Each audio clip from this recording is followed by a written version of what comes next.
नमो नमः मित्राणि। अद्यारभ्य संस्कृत कक्षायाः आरम्भः भवति। वयं संस्कृतभाषा शिक्षणस्य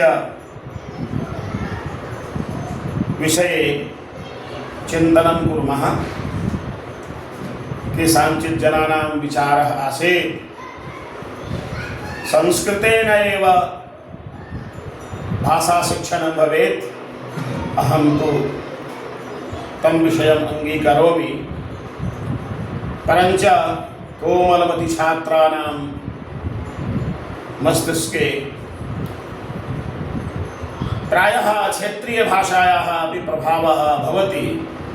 अतएव मध्ये मध्ये हिंदीभाषया अपि अहं वदिष्यामि। तर्हि ये हि मित्र संस्कृतं पठामः, संस्कृतभाषा शिक्षणस्य कक्षायां भवतां सर्वेषां हार्दं स्वागतम् अभिनन्दनं च। मित्राणि, भाषा शिक्षणात् पूर्वं भाषा तो आरम्भतः भवति, अनन्तरं व्याकरणम् आगच्छति। भाषा शुद्धा भवेत्, एतदर्थं व्याकरणस्य आवश्यकता भवति। हमारी भाषा शुद्ध हो, इसके लिए व्याकरण की आवश्यकता होती है। शास्त्रकार ने कहा है, व्याक्रियन्ते व्युत्पद्यन्ते शब्दाः अनेनेति व्याकरणम्। अर्थात जिससे शब्दों की उत्पत्ति वह कैसे बना है, उसका उच्चारण कैसे होता है, हम उसे लिखते कैसे हैं, इन विषयों पर हम विचार करते हैं। तो आज की इस प्रथम कक्षा में हम सबसे पहले जो व्याकरण का विषय होता है, उसमें 3 विषयों पर मुख्य रूप से हम विचार करते हैं। वर्ण विचारः, शब्द विचारः, वाक्य विचारः। तर्हि आदौ वर्णविचारः इति विषयम् अधिकृत्य अहं किञ्चित् वच्मि। वस्तुतः वर्णानाम् उत्पत्तिः कथम् अभवत्? प्रायः वयम् एकं श्लोकं जानीमः। नृत्यावसाने नटराज राजो ननाद ढक्कां नवपञ्चवारम् उद्धर्तु कामाः सनकादिसिद्धेः एतद्विमर्शं शिवसूत्रजालम्। तो कहा जाता है कि भगवान शिव शंकर जो नटराज कहे जाते हैं, वो नृत्य करते करते जब नृत्य का अंत हो रहा था तो उन्होंने अपने डमरू को 9 पंचवारम, 9 और 5 यानी 14 बार उसे बजाया था, जिससे 14 सूत्र निकले। और वही 14 सूत्र वर्णों की उत्पत्ति के कारण है। वैसे आपने उन सूत्रों को पढ़ा भी होगा, देखा भी होगा। एक बार फिर से मैं आपको स्मरण कराता हूँ उन 14 सूत्रों को। आप उसको ध्यान से देखेंगे, क्योंकि आगे जो भी विषय आने वाला है वह इसी पर आधारित होने वाला है। तो पहला जो सूत्र निकला था 14 सूत्रों में, वह था अ ई उण। दूसरा सूत्र था री लिरिक।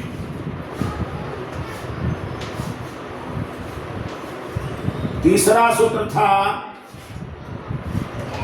ए ओम। चौथा सूत्र था ए औच। पांचवा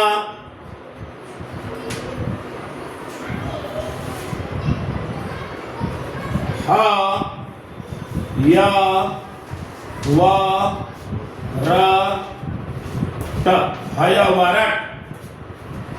छठा ण। सातवां य म अंग ण नम। आठवां झ भ ञ। नौवां घ घ धस। दसवां ज ब ग ड दस। 11वां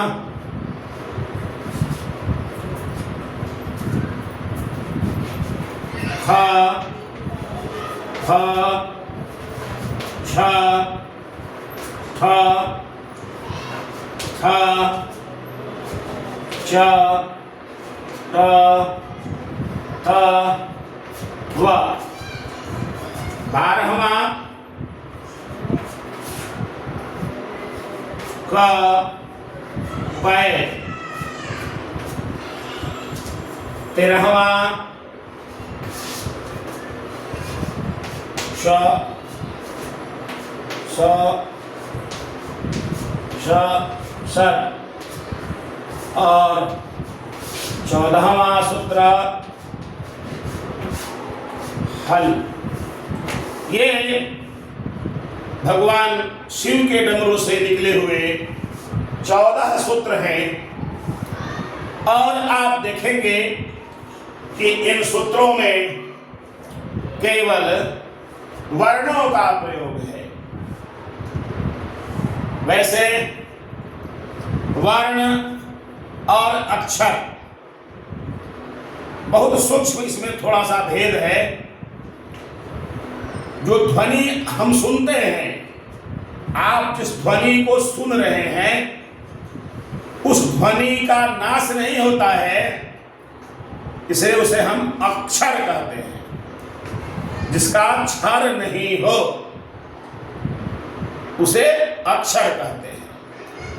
और इन अक्षरों के स्वरूप को हम व्यक्त करने के लिए जो लिपि का प्रयोग करते हैं, जो लिख देते हैं, वही वर्ण कहलाता है। मित्रों, अब आप सोचते होंगे कि वर्ण के और भी प्रकार हैं। इन वर्णों से हम कैसे जानेंगे, कैसे समझेंगे? इसमें कुछ व्यंजन वर्ण भी हैं, कुछ स्वर वर्ण भी हैं, कुछ संयुक्त स्वर भी हैं। तो इसे जानने के लिए हमको फिर से इस पर चिंतन करना पड़ेगा। चिंतन क्या है? इसमें स्वर और व्यंजन मुख्य रूप से दो वर्ण हैं। स्वर वर्ण कौन कौन है, किसको हम स्वर वर्ण कहते हैं? तो एक साधारण सी परिभाषा है, स्वयं राजन्ते इति स्वराः। स्वयं राजन्ते इति स्वराः, जो स्वयं ही उच्चारित होते हैं, किसी की सहायता की उसमें आवश्यकता नहीं होती, ऐसे सभी वर्ण स्वर वर्ण कहलाते हैं। पाणिनि ने भी सूत्र एक दिया है, आप उस सूत्र को ध्यान से देखिए। अच्छा, स्वरा, पाणिनि ने सूत्र दिया अचः स्वरा, यानी अच को हम स्वर कहते हैं। अब फिर आपके मन में ये बात उत्पन्न हुई है कि अच का मतलब क्या होता है, तो उस अच को भी जानने के लिए हमें इन सूत्रों को ध्यान में रखना होगा। तो 1 से लेकर के 4 तक जो सूत्र हैं, 1 2 3 4, इसी में स्वर वर्ण हमारे छिपे हुए हैं। इसी को हम अच कहते हैं, यानी अ से लेकर के च हलंत यदि ये है, इसके बीच में जो वर्ण आ रहे हैं उसी को हम स्वर कहते हैं। तो पहला जो सूत्र है उसमें क्या क्या है,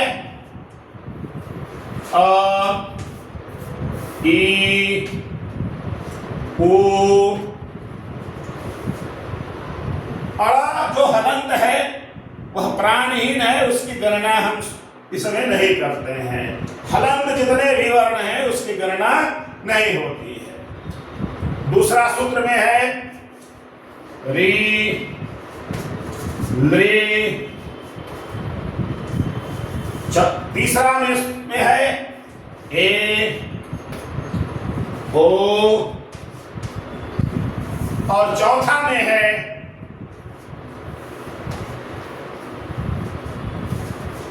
ऐ औ। 1 2 3 4 5 6 7 8 9, इसमें से हमने 9 वर्ण को लिया है। तो केवल ये 9 वर्ण ही स्वर नहीं है, और ई के बीच में आता है आ, यह भी स्वर है। ह्रस्वी और ऊ के बीच में आता है दीर्घ ई, ये भी स्वर है। ये ह्रस्व और री के बीच में आता है दीर्घ ऊ, यह भी स्वर है। और री और ली के बीच में बड़ी री आती है, ऐसा फिर एक ऐसा इसमें लगता है। ये 2 प्रकार का होता है। अब हम इसकी गणना कर सकते हैं,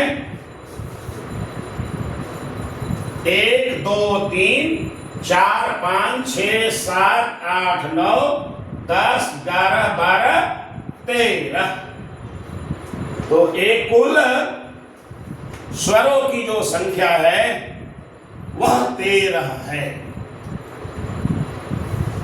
ये 13 जो स्वर हैं इसमें भी 3 भाग हैं, 3 प्रकार के स्वर हैं। पहला उसको हम ह्रस्व स्वर कहते हैं, ह्रस्व स्वर।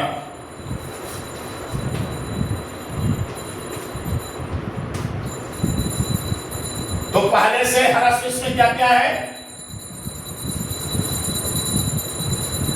अ, ई, ऊ, री और ली। ये 5 ऐसे वर्ण हैं, अ, ई, उ, री, ली, के ह्रस्व स्वर कहलाते हैं। और 4 जो ये हैं, जिसे हमने बाद में लिखा था, ये दीर्घ स्वर कहलाते हैं। दीर्घ स्वरा, आ, ई, उ, री, एक 4, 5, 4, 9 हो गए। अब ये 4 वर्ण बच रहे हैं, उसे हम संयुक्त स्वर कहते हैं। संयुक्त स्वरा।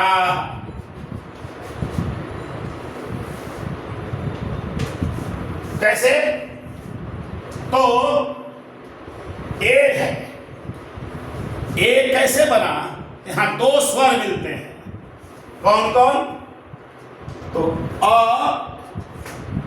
में जब ई मिल जाएगा तो क्या होगा? ए बन जाएगा। इसी तरह से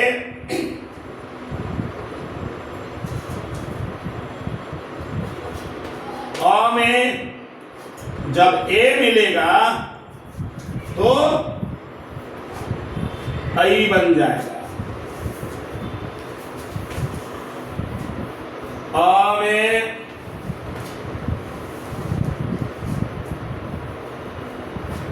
जब ऊ मिलेगा तो ओ होगा, और अ में जब ओ मिलेगा तो औ होगा। ए ऐ ओ औ, एते वर्णाः संयुक्त स्वराः कथ्यन्ते। आ, ई, ऊ, री, एते 4 वर्णाः दीर्घस्वराः कथ्यन्ते। अ, ई, उ, री, ली, एते 5 वर्णाः ह्रस्वस्वराः कथ्यन्ते। मित्रों, मित्राणि, स्वरवर्णाः के सन्ति वयं विचारितवन्तः। पुनः व्यञ्जनवर्णाः के, तर्हि व्यञ्जनविषये अपि चिन्तनं कुर्मः। व्यञ्जनम् इत्युक्ते किम्? व्यजयन्ते एभिः इति व्यञ्जनानि। परिभाषां लिखामि।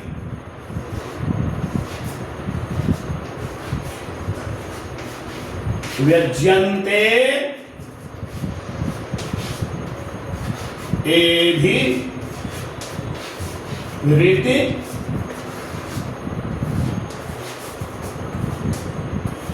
व्यञ्जनानि।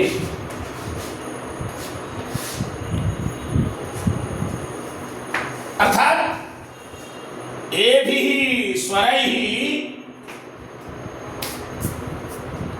जे वेदयन्ते, जो स्वरों की सहायता से अभिव्यक्त होते हैं, स्वर की सहायता से जिसे बोला जाता है उसको हम व्यंजन वर्ण कहते हैं। व्यंजन वर्ण, इसमें भी कई प्रकार हैं।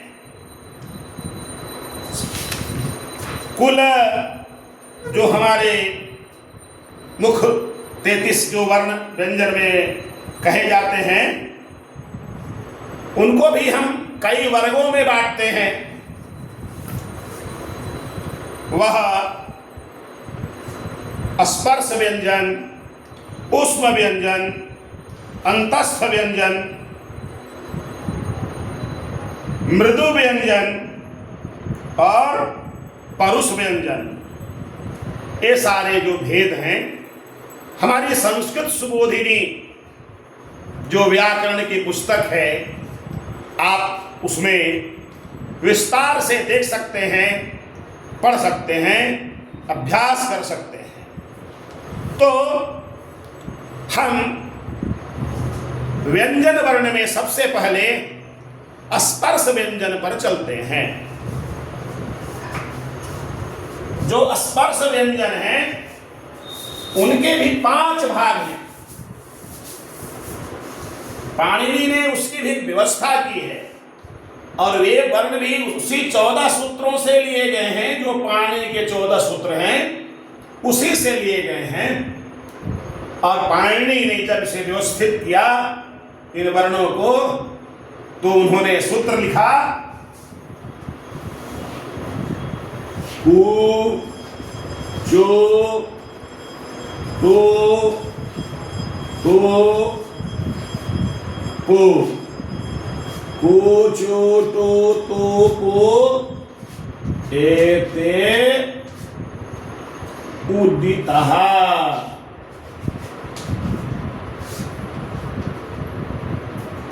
ऐसा पाणिनि ने कहा।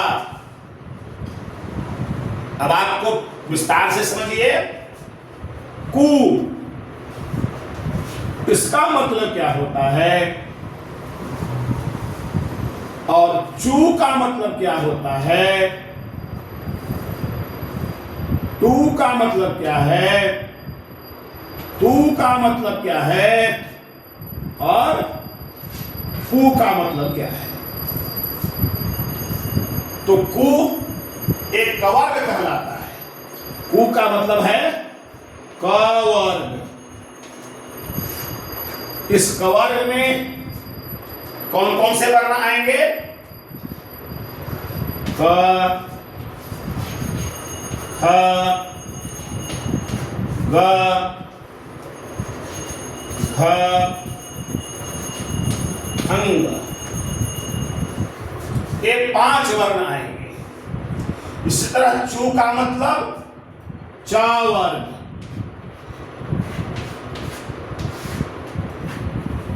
च वर्ग मतलब च, छ,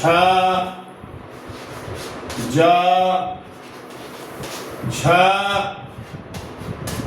य। तू वर्ग मतलब टवर्ग, अर्थात ट, ठ, ड, ध, ड़। तू वर्ग અને तवर्ग,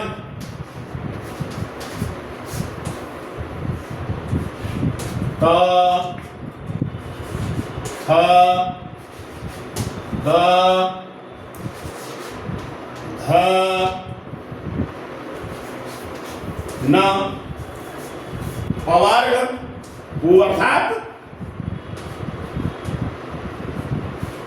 पवर्ग,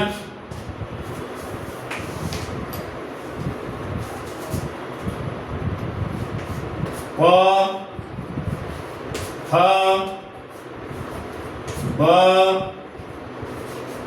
भ, म। ये कुल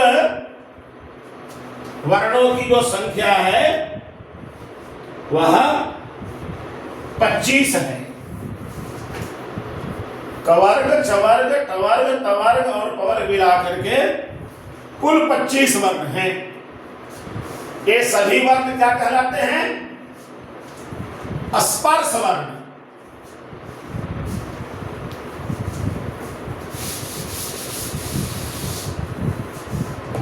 ये सभी हैं स्पर्श वर्णा।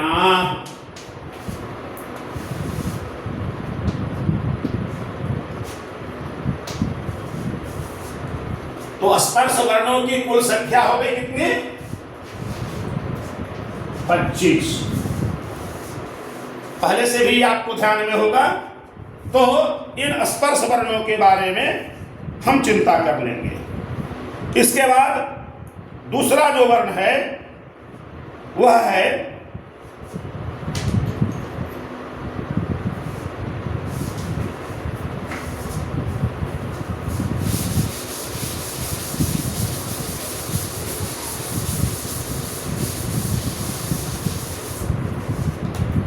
ऊष्म व्यंजन।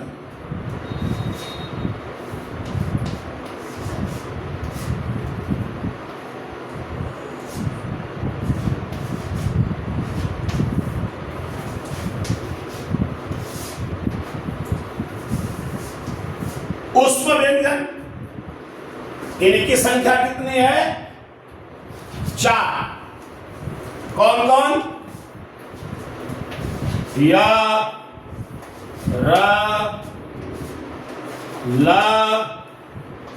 व। ये 4 वर्ण हैं। इसके बाद अंतस्थ व्यंजन।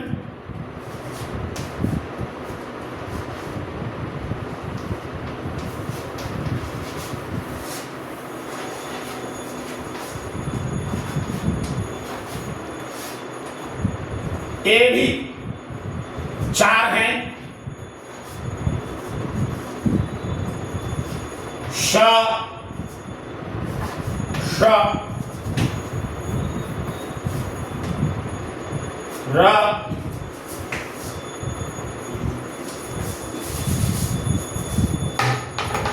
स और ह। अब इसे हम जोड़ेंगे तो 25, 4, 29 और 4, 33। ये मुख्य रूप से 33 व्यंजन वर्ण है।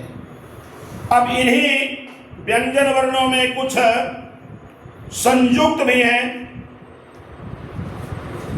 आप जब पढ़ते होंगे तो क्ष, त्र, ज्य, ये 3 इसमें छूटा हुआ है, तो उसमें 2 व्यंजन मिलते हैं, इसीलिए इसमें उसकी गणना नहीं होती है।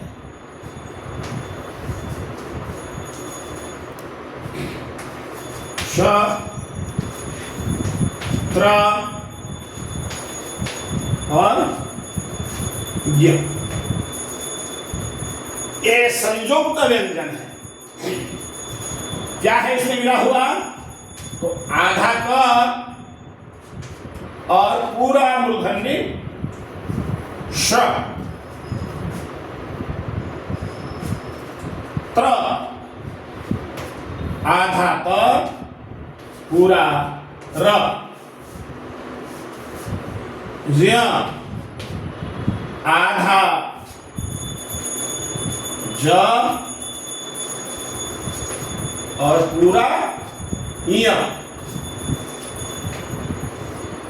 ये संयुक्त स्वर कहलाते हैं। तो इस प्रकार से हमारे 33 व्यंजन वर्ण, 3 संयुक्त व्यंजन और 13 स्वर वर्ण, ये कुल वर्णों की अपनी संख्या है। मित्रों, आपको लगता होगा कि आखिर महर्षि पाणिनि ने इतने वर्गों में बांटा क्यों? 5 जो स्पर्श वर्ण के जो 5 विभाग बनाए, कवर्ग, चवर्ग, टवर्ग, तवर्ग और पवर्ग, इसको कैसे बनाया, क्या सोचकर बनाया, क्यों बनाना पड़ा? तो इसका उत्तर है वर्णों के उच्चारण स्थान। उच्चारण स्थान को ही ध्यान में रख करके पाणिनि ने इस प्रकार वर्णों का विभाजन किया है। हम जब वर्णों के उच्चारण स्थान को पढ़ना आरंभ करेंगे, चिंतन करना आरंभ करेंगे, उनके सूत्रों को देखेंगे, तो एक ही स्थान से, स्थान तो हमारा मुंह है, लेकिन इस मुंह में दांत भी है, तालू भी है, मूर्धा भी है, इधर कंठ से स्वर निकल रहा है, वह कंठ भी है, ओष्ठ भी है, नाक भी है, कुछ वर्ण है जो नासिक वर्ण कहलाते हैं, नाक से उनका उच्चारण होता है। तो इन वर्णों में जो इनके उच्चारण स्थान है, इसी को ध्यान में रख करके महर्षि पाणिनि ने अलग अलग वर्गों के साथ अलग अलग उच्चारण स्थान को बताया है। आइए हम एक बार उस पर विचार करते हैं। तो पहला, जब आप वर्णों के उच्चारण स्थान पर जब आप चलेंगे तो वहां दिखाई क्या पड़ता है? पहला सूत्र है अकुह विसर्जनीयानाम कंठः। पहला सूत्र क्या है? अकुह विसर्जनीयानाम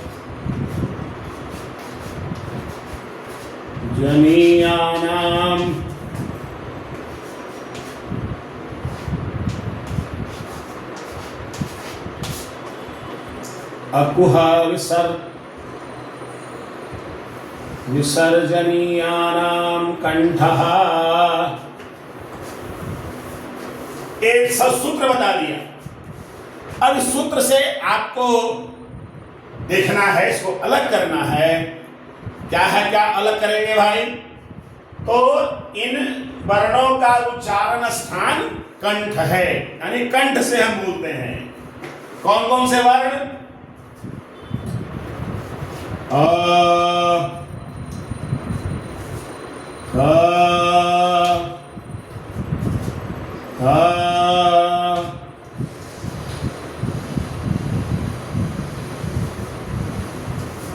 ग, घ, ङ। इस अ के साथ साथ यहां आ भी हमको मान लेना चाहिए, यानी अ और आ ये दोनों हैं। अ, आ, क, ह, ग, घ, अंग। और कहता है और फिर विसर्ग है, ऐसा जो देखते होंगे चिन्ह, इसे विसर्ग कहते हैं। और इसका भी उच्चारण क्या होता है? तो पाणिनि ने यही पहला सूत्र कहा, अकुह विसर्जनीयानाम कंठः, अर्थात इन वर्णों का उच्चारण स्थान कंठ है। ये सभी सवर्ण कहे जाते हैं, यानी इनकी एक जाति है, एक प्रकार है, एक ही स्थान से ये उच्चरित होते हैं। दूसरा सूत्र है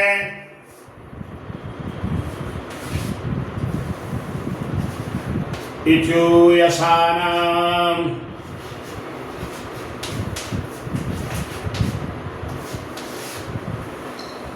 तालु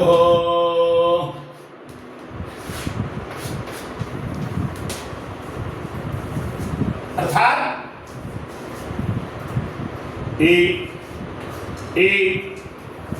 तालु से का होता है। तो तालु का मतलब हमारा जो मुंह का भाग है, इसके ऊपर में जो है, जो ऊपर का भाग है अंदर में, उसे तालु कहा जाता है। तो हमारी जिह्वा उस तालु से सटती है, तब इस वर्ण का उच्चारण होता है। ई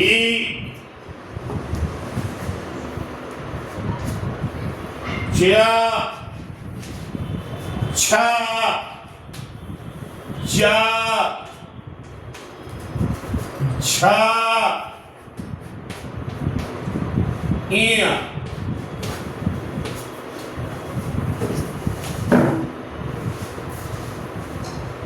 और इसका उच्चारण करिए, इसका भी उच्चारण करिए, दोनों में अंतर समझिए। कंठ का उच्चारण सुनिए ध्यान से पहले, फिर आप भी अभ्यास करिए। आ आ आ आ ग ह ग ह ह। पूरा कंठ से स्वर निकल रहा है, ये कंठ से स्वर कहे जाते हैं। और देखिएगा इसमें ठीक उल्टा थोड़ा सा होगा। ई जा छा जा झा इया। इसमें हमारी जिह्वा तालु को स्पर्श करती है, इसलिए इसे हम तालव्य वर्ण कहते हैं। एक इसमें छूट रहा है, यह के बाद या और श श श या ये सभी तालव्य वर्ण है। और तीसरा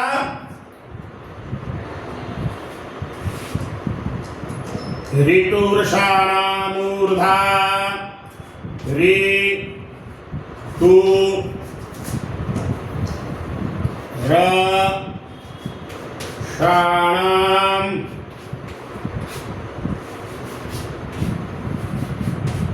मूर्धा। अब सोचते हो मूर्धा क्या है? तो तालु और दांत के बीच में जो ऊपर का जो भाग है वह मूर्धा कहलाता है। और मूर्धा से हम किन किन वर्णों का उच्चारण करते हैं? री,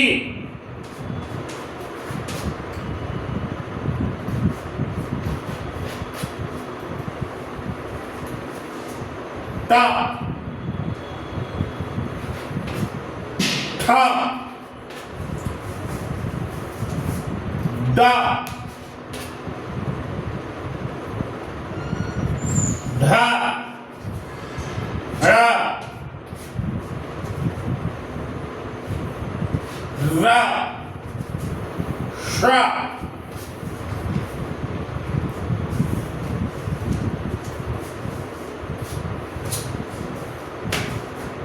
फिर से एक बात देखिए, री री टा, हमारी जिह्वा जाकर ऊपर सटती है, फिर ये नीचे आती है। ठ, ड, धा, ड़ा, र, श, श। ये इसका उच्चारण स्थान है मूर्धा। और चौथा नृतुलशानाम नृ तु लशा नाम दंताः। ये वर्ण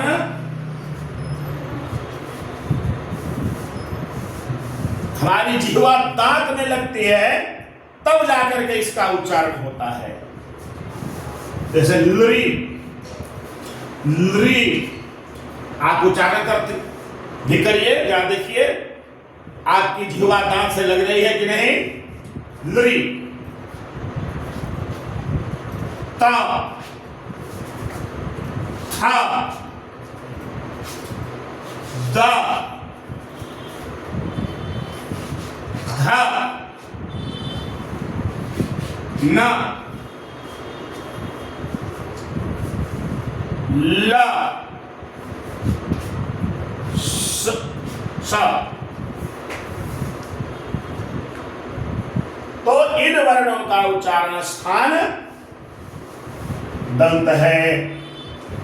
एक बार फिर देखिए, ऋतुलशानाम दंताः। लृ, त, थ, द, ध, न, ल, स। और अगला जो सूत्र है पांचवा,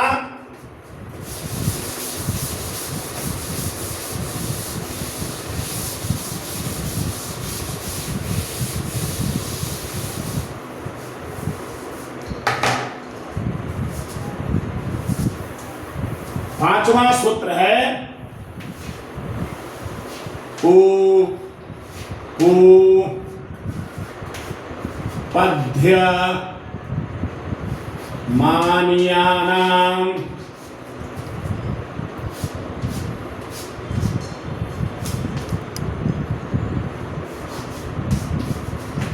ओष्ठः।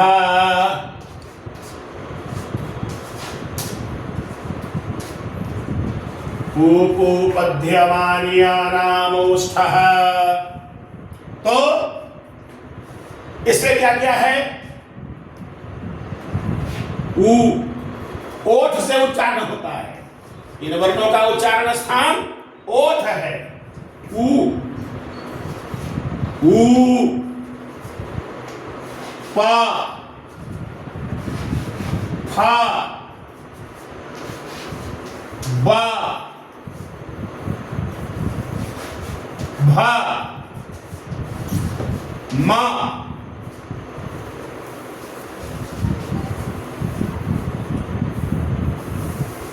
और जो उपाध्यमानिया जो है, इसका प्रयोग प्रायः वेदों में होता है, लौकिक व्याकरण में इसका प्रयोग नहीं है, इसलिए हम लोग इसको छोड़ देंगे। ठीक है। तो इस प्रकार से वैसे उसके चिन्ह होते हैं केवल, उसमें प और फ ऐसा आता है, और उसके पहले ये प होता है, यहाँ चिन्ह लगा होता है, इधर भी फ होता है, ये भी चिन्ह लगा हुआ होता है। तो ऐसे उपध्यमानीय वर्णों का प्रयोग प्रायः ये इधर सर्वसाधारण के लिए नहीं है, इसलिए हम लोग उसका परित्याग कर देते हैं। केवल इतने ही वर्णों का हम प्रयोग करते हैं। तो ये कुल जो वर्ण है, ये हमारे उच्चारण स्थान के आधार पर आधारित है। ये तो 5 वर्ग, और पांचों वर्गों में अ, आ, ई, उ, ऋ, त्री, लृ,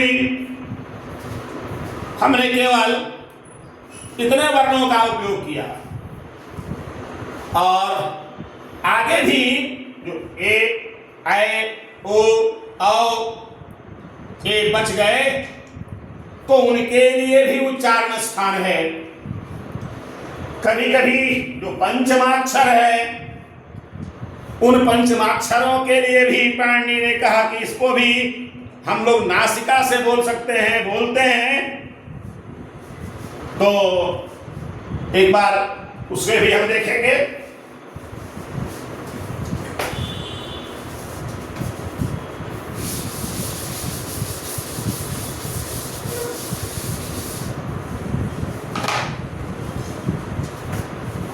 उसको छठा सूत्र कह सकते हैं।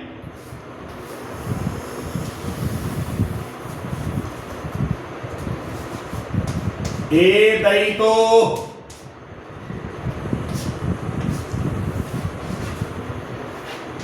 कंठतालु, अर्थात ए और ऐ ये दोनों कंठ और तालु दोनों का प्रयोग होता है, तब जाकर के उच्चारित होते हैं। इसी तरह से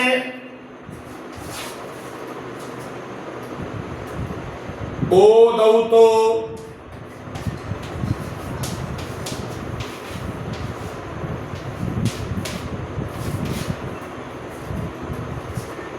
ओ दौतो कंठोष्ठम,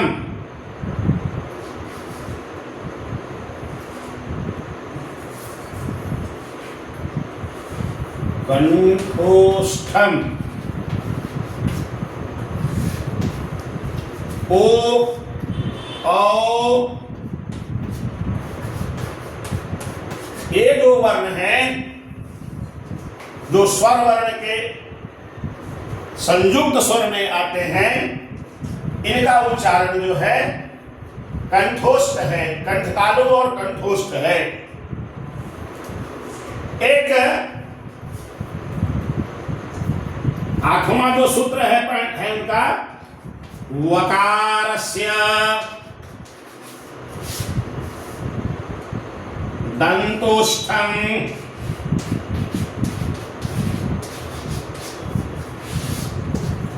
वह जो वर्ण है इसका दांत और ओठ दोनों है, व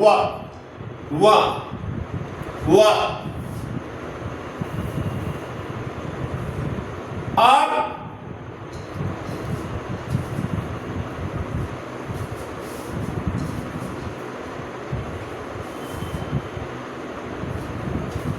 एक और सूत्र है जो आप सबके काम के लिए आएगा, वह है या मा अंगा नामानां नासिका च।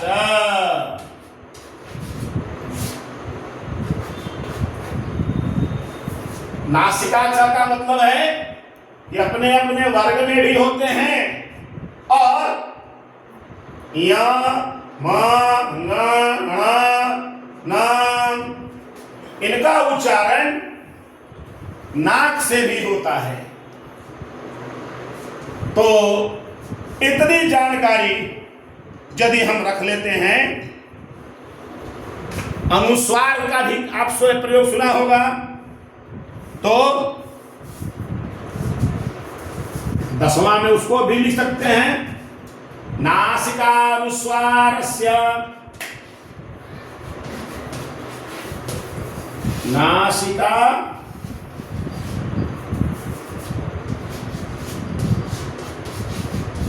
अनुस्वार,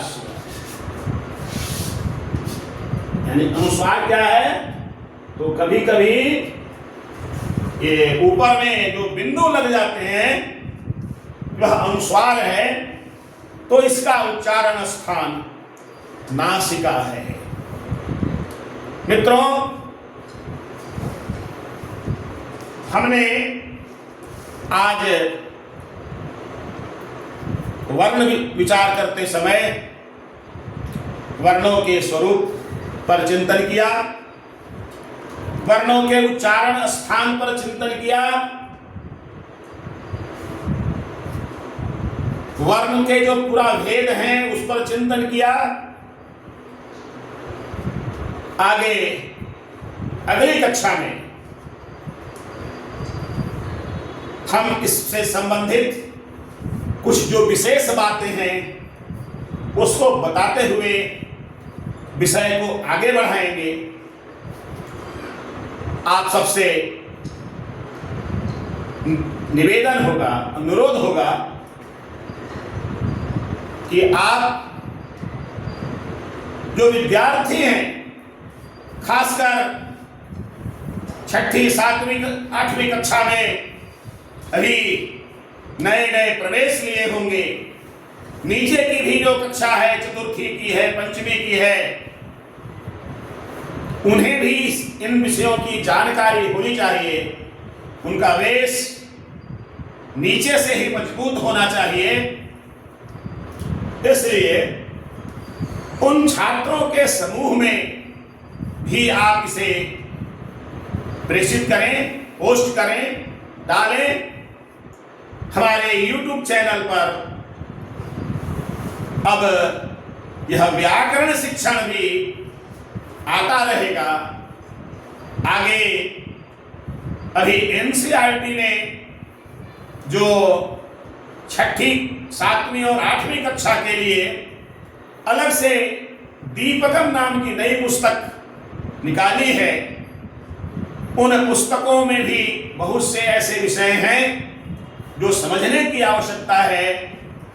क्रमशः हम उन विषयों का भी प्रतिपादन करेंगे। अभी प्रायः बहुत से ऐसे विद्यालय हैं जहां प्रथम कक्षा से ही संस्कृत की शिक्षा दी जा रही है,